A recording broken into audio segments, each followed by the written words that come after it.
Graça e paz de Cristo a toda a igreja. Nós estamos na lição 1 da revista Palavra e Vida, onde vamos ler sobre mordomia cristã e os propósitos da igreja. No Evangelho de Mateus, no capítulo 28, versos 18 ao 20, está escrito assim: Então Jesus chegou perto deles e disse: Deus me deu todo o poder no céu e na terra. Portanto, vão a todos os povos do mundo e façam com que sejam meus seguidores, batizando esses seguidores em nome do Pai, do Filho e do Espírito Santo, ensinando-os a obedecer a tudo que tenho ordenado a vocês. Quais são os objetivos da Igreja de Jesus nesse mundo? É relevante mencionar que a Igreja não se fundamenta e nem se deriva meramente de sua membresia, mas daquele que é o seu cabeça, Cristo. Para ser reconhecido como uma Igreja de Jesus, ela deve reproduzir o discurso de Jesus. É preciso ter bastante clareza no que tange aos objetivos da Igreja no mundo em que nós vivemos. E para não errar, devemos nos concentrar no ensinamento de Cristo, que é a própria Palavra de Deus. Assim, cabe a pergunta: o que estamos fazendo para que a igreja onde nós congregamos esteja atenta ao projeto de Jesus para ela? Precisamos refletir a fim de que esses objetivos sejam consoantes aos que Jesus propôs.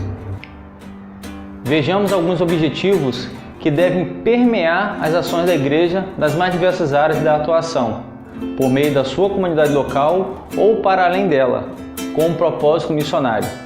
Primeiro, a evangelização. A igreja é um grupo de pessoas salvas por Cristo, que promove a proclamação da redenção aos perdidos por meio da evangelização. Ao evangelizarem, os cristãos estão se despojando do seu tempo e dos seus bens. Estão aplicando seus talentos em adoração a Deus e sendo canais da graça divina.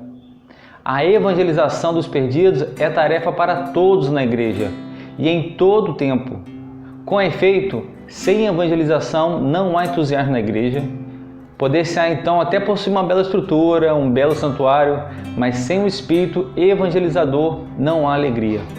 A evangelização é a resposta de amor da igreja ao chamado do Calvário. Segundo, missões.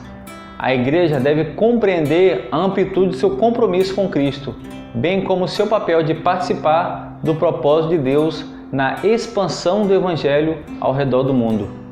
Missões têm sido a marca do testemunho cristão no mundo inteiro. Isto se evidencia pelo fato de que os cristãos terem a Bíblia Sagrada como única regra de fé e conduta, e, sobretudo, pelo ensinamento bíblico junto à obra missionária. Um povo que não seja missionário não é povo de Deus. Uma igreja que não seja missionária não é igreja de Cristo. Missões são Deus agindo no mundo através da sua igreja, para resgatar os povos do pecado e conceder-lhes a salvação eterna.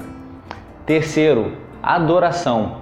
A igreja compreende o significado do culto cristão e, por meio dele, cada cristão participa voluntariamente e com alegria e em sacrifício vivo, como está escrito lá em Romanos 12, verso 1. Portanto, irmãos, rogo-lhes pela misericórdia de Deus que se ofereçam em sacrifício vivo, santo e agradável a Deus. Este é o culto racional de vocês. Portanto, adorar a Deus é uma necessidade existencial de todo ser humano, mesmo que muitos ainda não tenham consciência disso. 4. Educação cristã. Não se deve desprezar do ensino no processo de edificação do corpo de Cristo, o qual é a igreja. Por meio do discipulado, os cristãos entendem a natureza da sua nova vida em Cristo e aceitam como alvo pessoal tornar os propósitos de Deus como seu estilo de vida. O discipulado, portanto, faz parte do crescimento em qualidade e em quantidade da igreja. É imperativo à igreja ensinar os cristãos a obedecer a tudo que Jesus ordenou, conforme descrito na grande comissão, como lemos lá atrás, ensinando-os a obedecer a tudo que lhes ordenei, de acordo com Mateus 28, verso 20. Por essa razão, a educação cristã precisa estar inserida nos objetivos da igreja, na mesma relevância que a evangelização, missões e adoração. 5.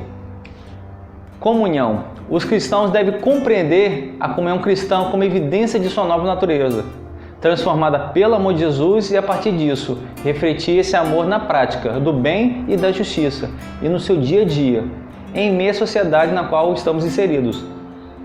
Ao ser indagado sobre qual seria o maior mandamento, Jesus, com simplicidade e sabedoria, respondeu: ame o Senhor, seu Deus, de todo o seu coração, de toda a sua alma, de todo o seu conhecimento, de todas as suas forças. O segundo é este: ame o seu próximo como a si mesmo. Não existe mandamentos maiores do que estes. Está escrito lá em Marcos 12, versos 30 e 31. Concluindo, diante do quadro vivido nesse tempo de pandemia, em que a igreja tem sido alvo de muitos ataques, quer sejam pelas ações objetivas dos governos, quer sejam pelos inimigos da cruz, é essencial, mais do que nunca, nos dedicarmos a esses objetivos na transformação da sociedade por meio da mensagem do Evangelho. Pertinente notar também que esses objetivos não dependem de templos ou locais de cultos abertos. A mensagem e os objetivos da igreja transcendem o local de culto, sendo uma orientação viva frente aos conturbados dias. Nesse ponto de vista, então, a igreja pode ser definida como pessoas que se importam umas com as outras e que compartilham do amor e da mensagem de Cristo, nosso Senhor. Precisamos, portanto, desenvolver um olhar amplo para o propósito de Deus e assim compreender todos os esforços no sentido de que esses objetivos sejam em direção ao objetivo maior, que é apresentar Jesus a uma sociedade caída. Algumas perguntas para a gente pensar e agir. Por que devemos evangelizar? Outra pergunta: quais recursos seriam necessários para realizar uma obra adequada de evangelização no bairro e na cidade? Outra pergunta: que benefícios trazem para o cristão e a sua família participar de uma adoração na igreja? Mais outra pergunta: é possível haver progresso na vida cristã por meio do ensino da igreja? Quinta pergunta: e os de fora da igreja, ao olharem para dentro, conseguem ver que somos discípulos de Jesus em relação ao mandamento de amarmos uns aos outros? Sexta pergunta: qual tem sido o seu envolvimento na igreja para que ela cumpra os seus objetivos e seja relevante onde está inserida, tornando Jesus conhecido? Deus te abençoe.